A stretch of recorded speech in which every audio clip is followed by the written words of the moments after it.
7 శతాబ్దాల ఎల్లమ్మ గుడి.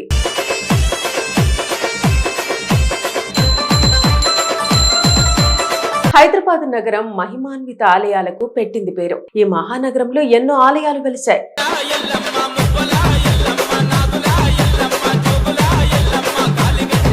ఆషాఢ మాసం రాగానే భాగ్యనగరం ముఖానికి పసుపు పూసుకొని పోతురాజుల విన్యాసాలు, శివసత్తుల పూనకాలతో పులకరించిపోతుంది. అన్ని ఆలయాల్లో బోనాల వేడుకలు అంగరంగ వైభవంగా జరుగుతాయి. ఒక్కో ఆదివారం ఒక్కో ఆలయంలో బోనాల ఉత్సవాలు జరుగుతాయి. ఈ వేడుకలు బల్కంపేట అమ్మవారి ఆలయంలోనూ కన్నుల పండుగగా జరుగుతాయి.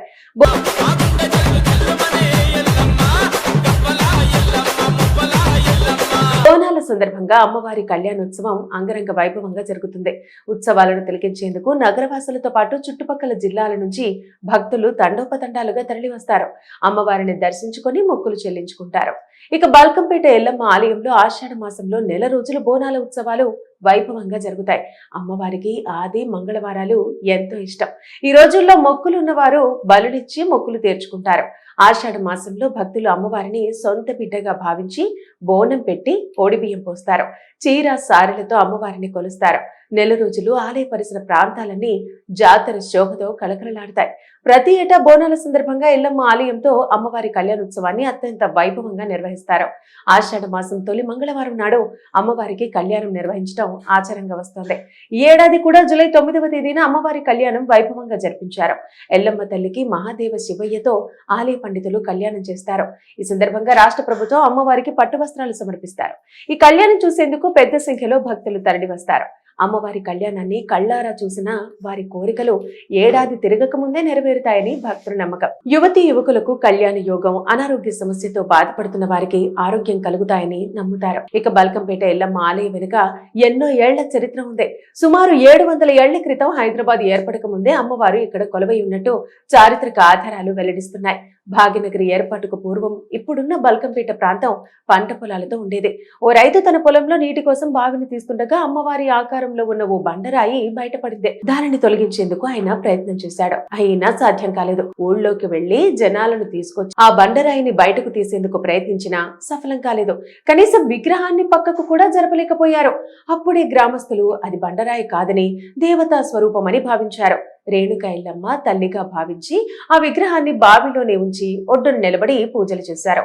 అమ్మవారు బావిలో వెలిశారని తెలుసుకుని చుట్టుపక్కల గ్రామాల ప్రజలు అక్కడికి తరలివచ్చారు. గ్రామస్తులంతా కలిసి అక్కడ ఓ చిన్న ఆలయాన్ని నిర్మించారు. 1919వ సంవత్సరంలో ఈ ఆలయ పునర్నిర్మాణం జరిగింది. అప్పుడు ఈ ప్రాంత సంస్థానాధీశుడిగా ఉన్న రాజా శివరాజ్ బహదూర్ ఈ ఆలయ నిర్మాణానికి శ్రీకారం చుట్టారు. భక్తుల విశ్వాసాన్ని గౌరవిస్తూ ఆలయాన్ని కట్టించారు. ఆలయంలో అమ్మవారు స్వయంభూ మూర్తిగా కొలువుదీరారు. ఆమె తల వెనుక భాగం నుంచి నిరంతరం జలధార ప్రవహిస్తూ ఉంటుంది. ఆ జలాన్ని భక్తులు తీర్థంగా తీసుకుంటారు. ఆ నీళ్లతో ఇంటిని శుద్ధి చేసుకుంటే దుష్ట శక్తులు తొలగిపోతాయని విశ్వసిస్తారు. ఈ జలాన్ని నీళ్లలో కలుపుకొని స్నానం చేస్తే చర్మ వ్యాధులు సహా అనారోగ్య సమస్యలు మాయమవుతాయని భక్తులు నమ్ముతారు. అమ్మవారిని దర్శించుకుంటే ఎలాంటి సమస్యలైనా దూరం అవుతాయని భావిస్తారు. 7 శతాబ్దాల ఎల్లమ్మ గుడి.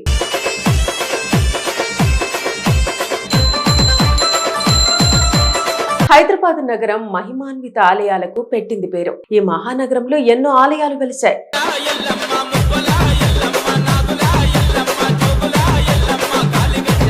ఆషాఢ మాసం రాగానే భాగ్యనగరం ముఖానికి పసుపు పూసుకొని పోతురాజుల విన్యాసాలు, శివసత్తుల పూనకాలతో పులకరించిపోతుంది. అన్ని ఆలయాల్లో బోనాల వేడుకలు అంగరంగ వైభవంగా జరుగుతాయి. ఒక్కో ఆదివారం ఒక్కో ఆలయంలో బోనాల ఉత్సవాలు జరుగుతాయి. ఈ వేడుకలు బల్కంపేట అమ్మవారి ఆలయంలోనూ కన్నుల పండుగగా జరుగుతాయి.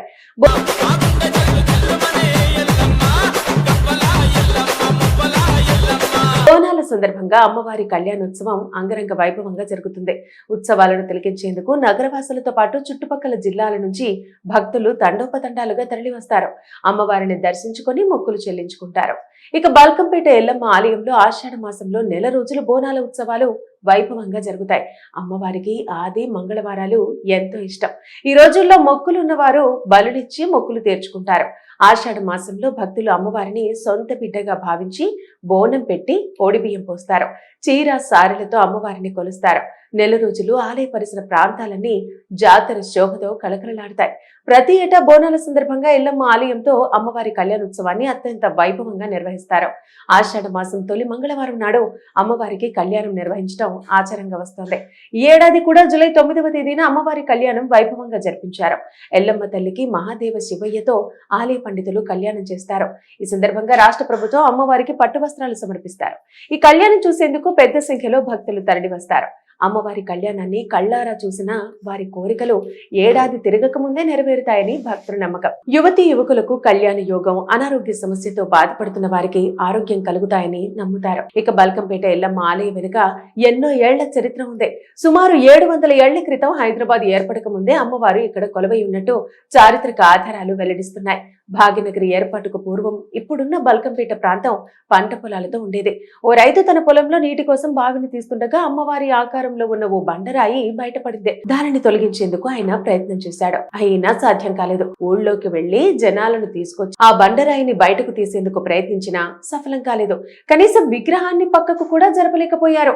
అప్పుడే గ్రామస్తులు అది బండరాయి కాదని దేవతా స్వరూపమని భావించారు. రేణుక ఎల్లమ్మ తల్లిగా భావించి ఆ విగ్రహాన్ని బావిలోనే ఉంచి ఒడ్డును నిలబడి పూజలు చేశారు. అమ్మవారు బావిలో వెలిశారని తెలుసుకుని చుట్టుపక్కల గ్రామాల ప్రజలు అక్కడికి తరలివచ్చారు. గ్రామస్తులంతా కలిసి అక్కడ ఓ చిన్న ఆలయాన్ని నిర్మించారు. 1919వ సంవత్సరంలో ఈ ఆలయ పునర్నిర్మాణం జరిగింది. అప్పుడు ఈ ప్రాంత సంస్థానాధీశుడిగా ఉన్న రాజా శివరాజు బహదూర్ ఈ ఆలయ నిర్మాణానికి శ్రీకారం చుట్టారు. భక్తుల విశ్వాసాన్ని గౌరవిస్తూ ఆలయాన్ని కట్టించారు. ఆలయంలో అమ్మవారు స్వయంభూ మూర్తిగా కొలువుదీరారు. ఆమె తల వెనుక భాగం నుంచి నిరంతరం జలధార ప్రవహిస్తూ ఉంటుంది. ఆ జలాన్ని భక్తులు తీర్థంగా తీసుకుంటారు. ఆ నీళ్లతో ఇంటిని శుద్ధి చేసుకుంటే దుష్ట శక్తులు తొలగిపోతాయని విశ్వసిస్తారు. ఈ జలాన్ని నీళ్లలో కలుపుకొని స్నానం చేస్తే చర్మ వ్యాధులు సహా అనారోగ్య సమస్యలు మాయమవుతాయని భక్తులు నమ్ముతారు. అమ్మవారిని దర్శించుకుంటే ఎలాంటి సమస్యలైనా దూరం అవుతాయని భావిస్తారు. 7 శతాబ్దాల ఎల్లమ్మ గుడి.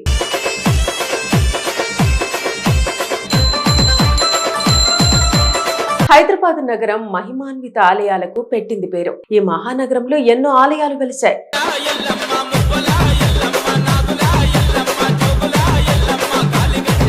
ఆషాఢ మాసం రాగానే భాగ్యనగరం ముఖానికి పసుపు పూసుకొని పోతురాజుల విన్యాసాలు, శివసత్తుల పూనకాలతో పులకరించిపోతుంది. అన్ని ఆలయాల్లో బోనాల వేడుకలు అంగరంగ వైభవంగా జరుగుతాయి. ఒక్కో ఆదివారం ఒక్కో ఆలయంలో బోనాల ఉత్సవాలు జరుగుతాయి. ఈ వేడుకలు బల్కంపేట అమ్మవారి ఆలయంలోనూ కన్నుల పండుగగా జరుగుతాయి.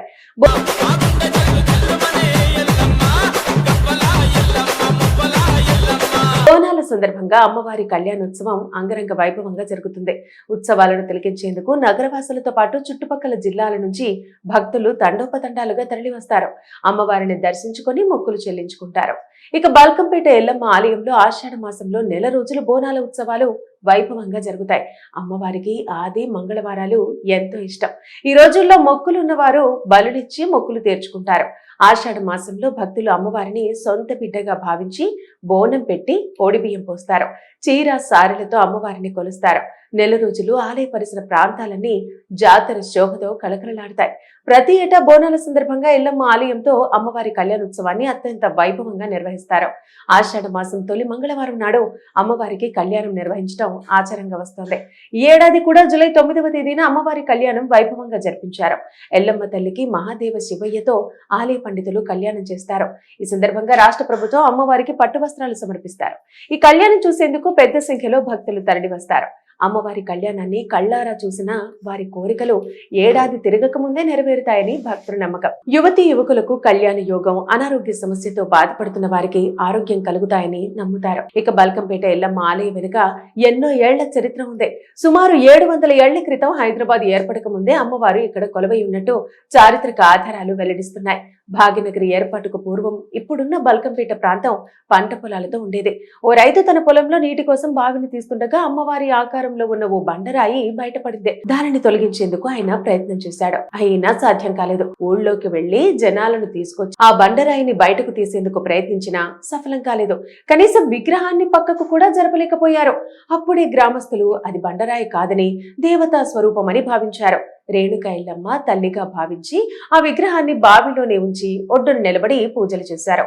అమ్మవారు బావిలో వెలిశారని తెలుసుకుని చుట్టుపక్కల గ్రామాల ప్రజలు అక్కడికి తరలివచ్చారు. గ్రామస్తులంతా కలిసి అక్కడ ఓ చిన్న ఆలయాన్ని నిర్మించారు. 1919వ సంవత్సరంలో ఈ ఆలయ పునర్నిర్మాణం జరిగింది. అప్పుడు ఈ ప్రాంత సంస్థానాధీశుడిగా ఉన్న రాజా శివరాజ్ బహదూర్ ఈ ఆలయ నిర్మాణానికి శ్రీకారం చుట్టారు. భక్తుల విశ్వాసాన్ని గౌరవిస్తూ ఆలయాన్ని కట్టించారు. ఆలయంలో అమ్మవారు స్వయంభూ మూర్తిగా కొలువుదీరారు. ఆమె తల వెనుక భాగం నుంచి నిరంతరం జలధార ప్రవహిస్తూ ఉంటుంది. ఆ జలాన్ని భక్తులు తీర్థంగా తీసుకుంటారు.